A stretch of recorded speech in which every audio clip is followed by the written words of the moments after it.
Hello everyone. My name is Raul and I have a story that has been haunting me for a long time. I'm not a writer or anything like that, but I need to share this.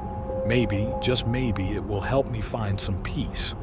This is a story a friend told me years ago, and although I didn't believe it at first, what happened afterwards left me speechless. It's something I will never forget. I'm going to tell you everything from his perspective, so you can understand the magnitude of what he experienced. A few years ago, my life took an unexpected turn when I decided to move to a small village in the countryside. I had landed a job as a teacher at a rural school, and although the place was quite remote, I was excited about starting a new life away from the hustle and bustle of the city. The village, which we'll call San Pedro, was picturesque and peaceful. The people were friendly, though a bit reserved. From the first day, I noticed there was something strange about the atmosphere.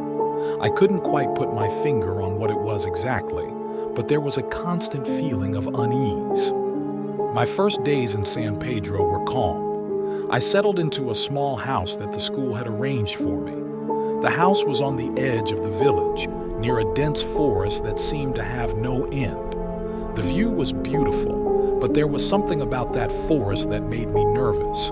I always felt watched when I passed near it. I started making friends with some of my colleagues and neighbors. One of them was Don Jose, an older man who seemed to know all the secrets of the village. It was he who first told me a strange story about the forest. They say strange things happen in that forest, boy. Things that no one can explain, he said one afternoon while we were having coffee on his porch. The people of the village avoid going there, especially at night. I didn't pay much attention to his words at the time. I thought they were just stories to scare outsiders. But I would soon discover that there was more truth in his words than I would like to admit. Everything started to change when Clara, a young girl from the village, disappeared. Clara was a cheerful girl who was always willing to help others.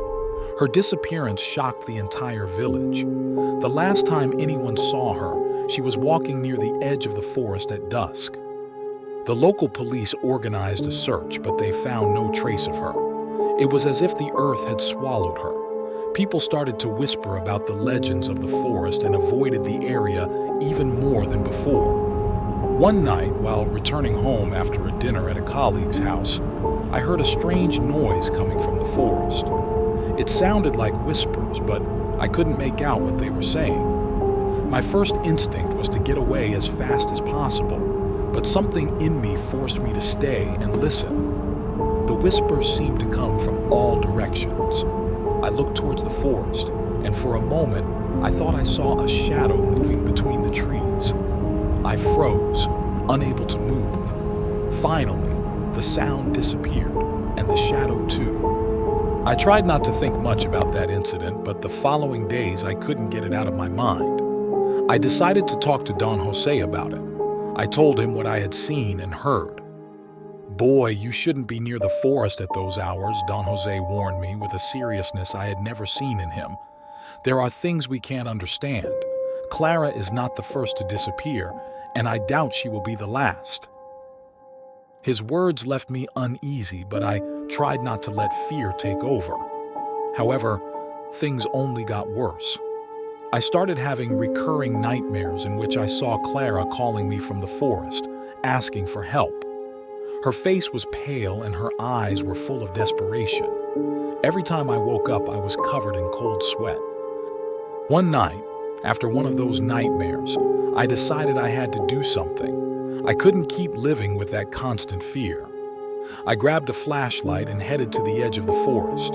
The wind was blowing hard, and the branches creaked as if something was moving among them. I walked slowly, trying not to make noise.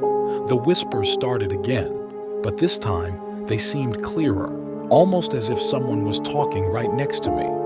I couldn't understand the words, but the tone was of desperation and fear. Suddenly I saw something shining among the trees. I approached and found a silver bracelet tangled in some branches. I recognized it immediately. It was Clara's. My heart was pounding as I looked around, expecting to see something or someone. I decided to keep moving, although every step I took filled me with terror. The whispers grew louder and I felt a presence behind me. I turned around quickly, but there was no one. The flashlight began to flicker, and the cold became more intense. Finally, I reached a clearing in the forest. The ground was covered with dry leaves, and the air felt heavy. In the center of the clearing, I saw a mound of freshly turned earth. My instinct told me not to go near, but something stronger pushed me to continue. I started to dig with my hands, moving the wet, cold earth. I don't know how long it took, but finally my fingers touched something hard. I kept digging until I uncovered a wooden box. I opened it with difficulty, and inside, I found an old doll and a photograph of Clara. The fear paralyzed me, and for a moment I didn't know what to do. The whispers were deafening, and I felt a cold hand touch my shoulder.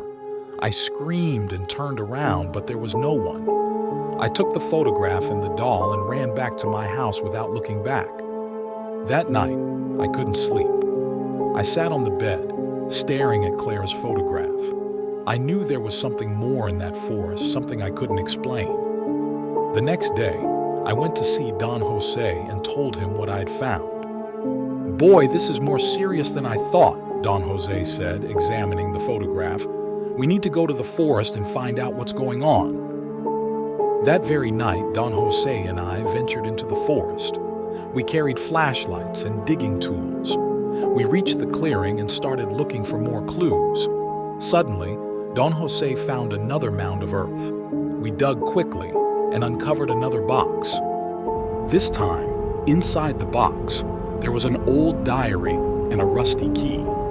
The diary belonged to a woman named Isabel, who had lived in the village many years ago. Her last entries spoke of strange disappearances and a malevolent presence in the forest. We decided to keep searching, but the whispers grew louder and the shadows moved closer to us. I felt indescribable fear, but we couldn't stop. Finally, we found a hidden entrance to what seemed to be an underground cave. The cave was dark and damp. The air was heavy and there was a foul smell that made us recoil. Despite the fear, we kept going. We walked for what seemed like hours until we reached a large chamber. What we saw there left us breathless. In the center of the chamber was an altar made of human bones. Around the altar, there were strange symbols drawn with dried blood. And in a corner, the body of a woman, mutilated in an inexplicable way. The body was Clara's. It was unrecognizable, but her clothes and the bracelet I had found earlier confirmed her identity. The horror of that scene paralyzed us. We didn't understand how someone could do something so atrocious. Suddenly, the whispers turned into screams. The cave began to shake and the shadows closed in on us. Don Jose and I ran out, leaving everything behind. We barely managed to escape the forest with our lives. After that incident, I decided to leave the village. I couldn't keep living in a place with so many hidden horrors. Don Jose also left shortly after. No one else in the village talked about what we found, and the disappearances continued. To this day, I can't forget what I saw in that cave. The image of Clara's mutilated body and the screams in the dark haunt me every night. I hope that by sharing this story, I can warn others of the dangers lurking in the unknown.